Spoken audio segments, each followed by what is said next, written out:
नमस्कार प्रेक्षकांनो, स्वर्ग मराठी या चॅनलवर तुमचं स्वागत.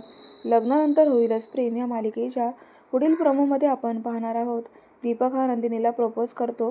त्यामुळे आता नंदिनी फारच टेन्शनमध्ये असते. ती त्याला म्हणते की दीपक हे बघ, आपलं लग्न नाही होऊ शकत, कारण आता माझं पार्थबरोबर लग्न ठरलं आहे. त्यावर दीपक म्हणतो की फक्त लग्न ठरलं आहे ना, झालं तर नाही आहे ना, पण प्लीज आपण लव्ह मॅरेज करूया. काय ते अरेंज मॅरेज करत आहेस तू? उद्या काय भरोसा पार्थ तुला नातं टिकवू देईल की नाही. त्यावर नंदिनीला राग येतो. नंदिनीच्या कानाखाली ओढते आणि सिक्युरिटीला बोलवून त्याला बाहेर हाकलून देते. तर दुसरीकडे पार्थच्या लग्नाच्या पत्रिका आलेल्या असतात. पार्थ हा वसूला म्हणतो की आत्या, नेहमीप्रमाणे पहिला मान तुझा, हे घे माझ्या लग्नाची पत्रिका. त्यावर वसू खूप रागात असते. पत्रिका फाडून पार्थच्या अंगावर फेकते आणि म्हणते की हे लग्न मी होऊच देणार नाही. मी बघतेच आता तुम्ही हे लग्न कसं होऊ देतात.